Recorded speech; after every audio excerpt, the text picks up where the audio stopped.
Good day. One of the greatest historical figures of the Middle Ages was Suleiman the Magnificent. He was an Ottoman Sultan. He ruled between 1520 and 1566. Very long for a Sultan. He achieved a lot. He conquered so many territories, especially in Europe, and his navies dominated almost all the seas we know now in that neighborhood. The Red Sea, the Black Sea, and he was a formidable foe to the Europeans and almost conquered the city of Vienna. He didn't do that though, but he conquered Hungary. He was very great. He's known as Suleiman the Lawgiver, but in the West he was called Suleiman the Magnificent. Suleiman did something that Ottoman sultans never did before him. He fell in love. From his abandoned harem, he fell in love and he married one particular person, Hurrem Sultan. She was Ukrainian. She was said to be a very beautiful woman. And then he would write poems for her unrelentingly. He would do a lot for her. So he became beholden to her. And over time, he did so much to make her happy. And because she got so much influence, what did she do? She decided to plot to have her own child become Sultan. She had a son and his name was Selim, and she plotted with the Grand Vizier, and they accused the one threat to Selim being the Sultan of plotting against Suleiman. That threat was Suleiman's first son, a war general, a great warrior. His name was Mustafa. Mustafa was feared by all the ambassadors of Europe because in him they saw every single trait that was in Suleiman, even more. But they plotted against him, and he was accused of plotting against his father. And it was his father who commissioned his killing. He was assassinated by. And who did this assassination? It was Suleiman himself when the eunuchs couldn't kill him. Palace intrigues are not new to this world. Eventually, Selim got to the throne. Selim became Sultan, and Selim was known as Selim the Sot because he did like alcohol a lot, wine. He's the one who conquered Cyprus so that he can just get into the vineyards of Cyprus. They produce good wine there. Now we are also hearing of the intrigues going on in the Ukrainian presidency. A report just came up. We don't even know if this report is real or if it's mischievous because it came out of the foreign intelligence agency of Russia. That foreign intelligence agency says that President Zelensky is being replaced, is to be replaced, and that discussions have already started to go on about that. Discussions about the replacement of Zelensky is being done by people closest to him. Maybe not his wife, but definitely the closest person to him, Andrei Yermak, and then the head of the intelligence, military intelligence, Budanov. The SVR claims that Western officials gathered in an undisclosed alpine resort with top Zelensky aide Andrei Yermak, military intelligence chief Kirill Budanov, and Zulushny, the former general and commander of the whole of the Ukrainian army, who is now the ambassador to the UK. They claimed that the agency, the British and the American diplomats and the intelligence officers told them that it was time to remove Zelensky. The news is that those high-powered people close to the presidency there all agreed that Zelensky should go. It was also alleged that it was because of that that Yermak tricked Zelensky into taking action against the anti-corruption bodies that eventually led to demonstrations and created a pathway for demonstrations to be held in Ukraine for the first time in 3 years. The knives are out. There's conspiracy going on in the presidency or the presidential palace of Ukraine. And Zelensky does not know at this point in time who is on his side and who may be about to stab him in the back. Good day and welcome to my channel, Ebima Amungo's Perspective on Global Affairs. If you're new to this channel, please subscribe. If you have any comments regarding the ideas I express in this channel, please put them in the comment section. President Zelensky has a problem. He has a problem amongst the myriad challenges he's facing in Ukraine. The report coming out from the war front is not good. Brics is a few weeks away from being conquered by the Russians. The news generally is not good. The only saving grace is that repeatedly he has been getting signals that President Trump, who has not shown an interest in this war and is supporting him, may finally take action against the Russians. In fact, he said that he will take action in 10 days. By this time that I'm making this this video, it will now be eight days, I guess. He says President Trump has said that he will take action against the Russians. That may just be the only good news that has been coming Zelensky's way recently. Because after he took action against the anti-corruption bodies, for the very first time, some institutions in the EU held back funding for him. Already he has a big shortfall in his budget because the Ukrainian budget is now dependent on aid completely. There's a $65 billion shortfall. And now that's a big threat to salaries being paid to military officers and the soldiers in the war front. People are fearing that in a short time to come, the Ukrainian army may just suddenly collapse. People will leave the trenches and start fleeing the war front. They are not there yet, but these are the signals that are being put out there. So when President Trump says that he's going to put sanctions on Putin, that is just one last straw or that he may be clutching onto as he's sinking and everything is falling all around him. Today, President Donald Trump said something that signals a continuous intrigue within the White House there. He said his wife, Melania Trump, likes Putin as a person because they had met him before, had a relationship with him, a benign one, and that they liked him. But that recently, because of the bombs, the missiles, the drones being rained into Kiev, that she has taken a hardline position against Putin. So she has become an influencer and has joined the unending support group of Ukraine, the neocons, the biggest hawk, Lindsey Graham, who plays golf with the president regularly. She has also joined the people who sponsor all manners of reports in the media, and then, of course, the military-industrial complex that have an interest in seeing this war going on, being funded, and military equipment being built. This may not help Zelensky. It just may not. The Russians brushed off this threat of additional sanctions.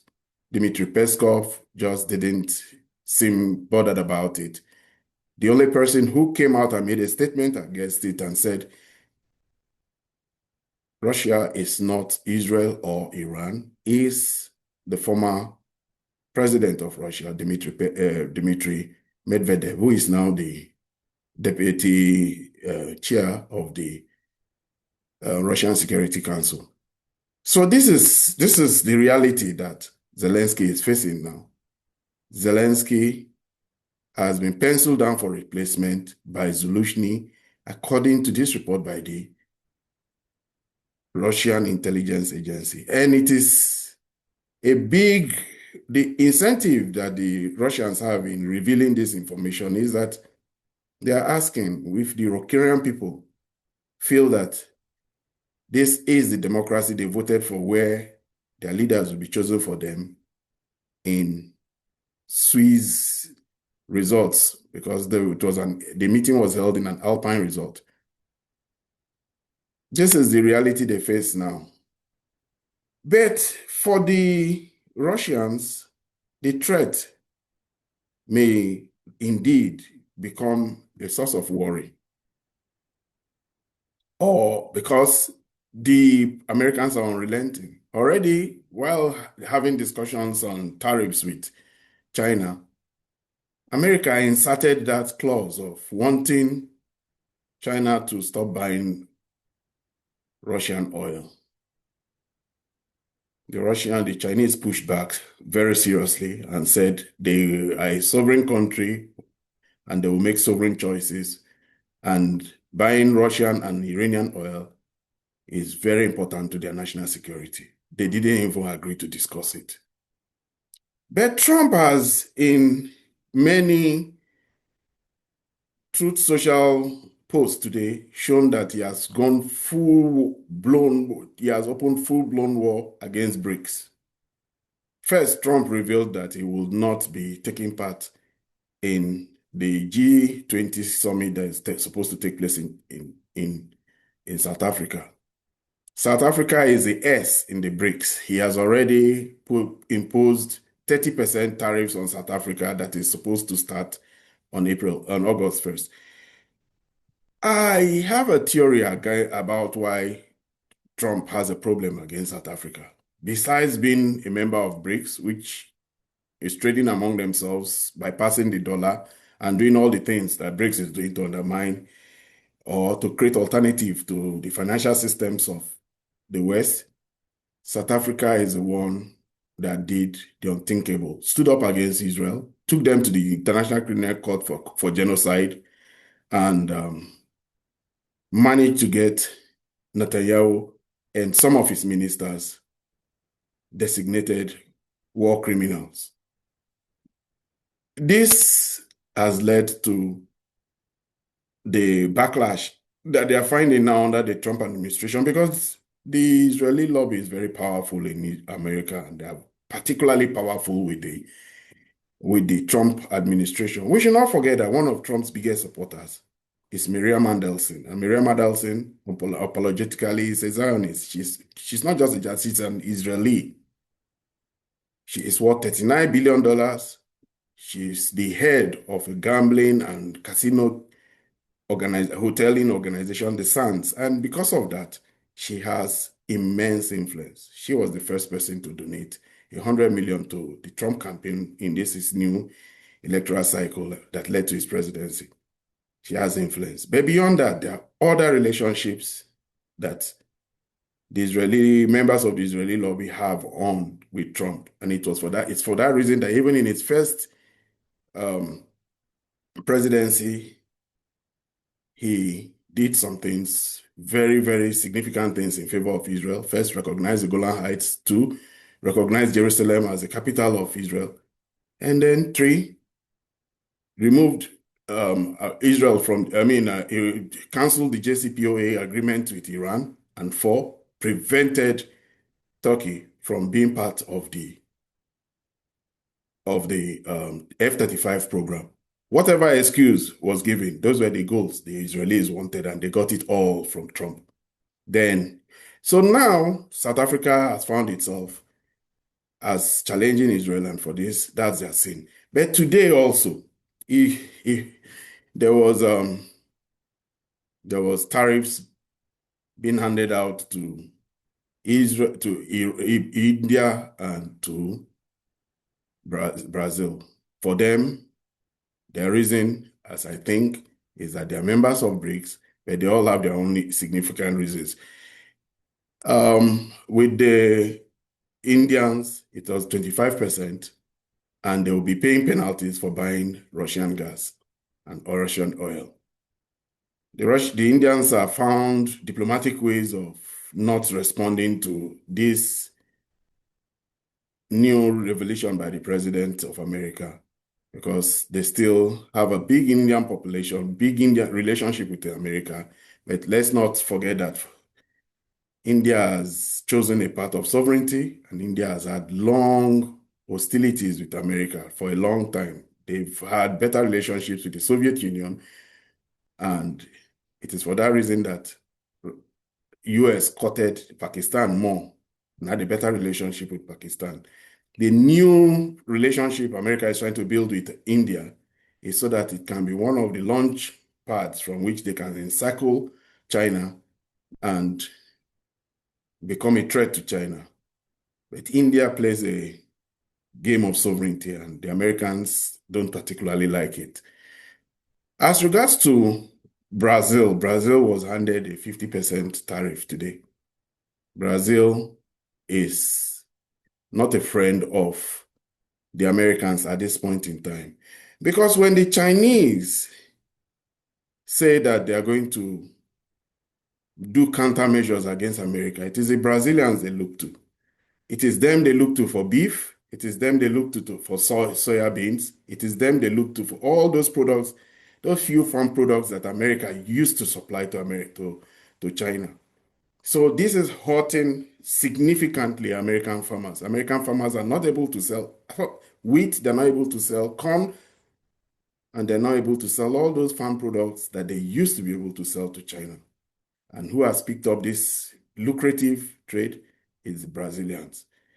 For whatever reason, Trump says that his own reason is that they are persecuting the former Brazilian president, Jair Bolsonaro. That is his own excuse. But the truth is that in being a very critical member of Brics and in being a veritable alternative to the American farmer, they have a problem with Trump. The American farmers are in a very bad place now. They are being crushed by mortgage loans, by high interest rates. They are crushed also by high cost of machinery. John Deere machinery is killing them. And then they are not able to sell their products. Their products are rotting in many ports all across the world. They are big victims of the tariff war. And this is one of the reasons why Brazil is a bad guy. Another country that has been taking up that slack and is gratefully doing so too is Australia. And that's why President Albanese was recently in China to tell Chinese that we'll continue to provide you with wine, wheat, we'll continue to provide you with corn, iron ore, and anything and any product you want. So these are the saying. Trump has declared his war completely with Brics, because for him, Brics is undermining the dollar.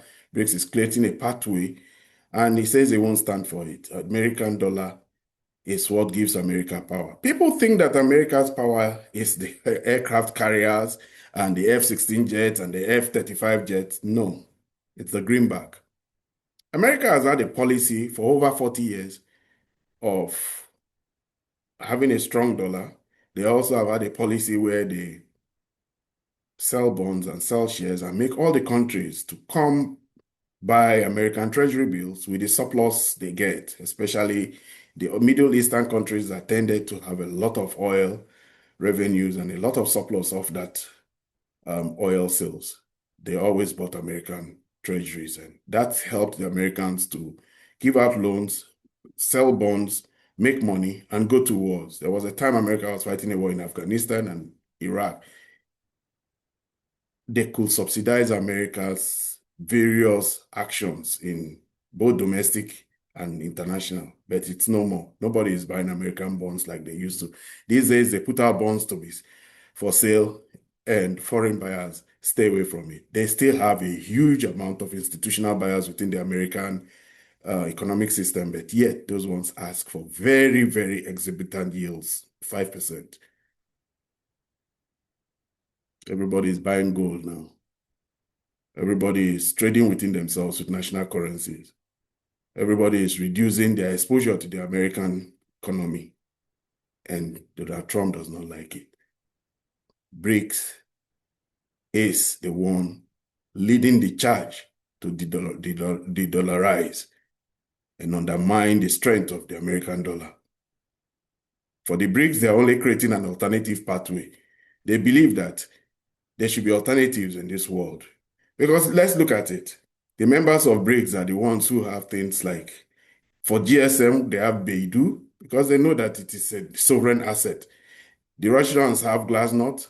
They know it's a sovereign asset. And these are alternatives saves these countries. This alternative is what made the Iranians to be able to stand up and do very accurate targeting when they were fighting with Israel, because they were using the Beidou system. If they had been locked onto the GSM system, they would have been cut off from that GSM system. They would not be as effective. China and Brics is creating an alternative pathway for economic growth, for the financial trade and financial sovereignty that America does not like, because it is undermining America's ability to do so much. The relationship between China and America was tested again in the third round of meetings they had in Sweden. It was deadlocked. Nothing came out of it because they couldn't come to an agreement, because the Americans started adding new layers and new requirements. So for now, while they had a framework from their Geneva meeting, they don't have a concrete agreement, and they already have a deadline of August 12th before those old tariffs that they had put on each other will probably kick in again. The Chinese are not bulging. The Chinese told the Americans pointedly, we will buy Russian oil, we'll buy Russian gas, we'll buy Iranian oil. It is our right to do so. So while we are in a world now where one person is feeling the full worry and fear of intrigue in his palace, President Trump has launched a war against the Brics countries, singularly, individually, and collectively. We don't know how this will end up. We don't know how they will stand up to it and if they will get by it. This is where I end my video for today. If you have any comments regarding the ideas I just expressed, please put them in the comment section. If you think that Trump can get away with actions against the BRICS states, put them in the comment section. And whatever view you have against the intrigues going on against Zelensky, also put them in the comment section. If you're new to this channel, please subscribe and like and share. Until I see you in my next video. Goodbye.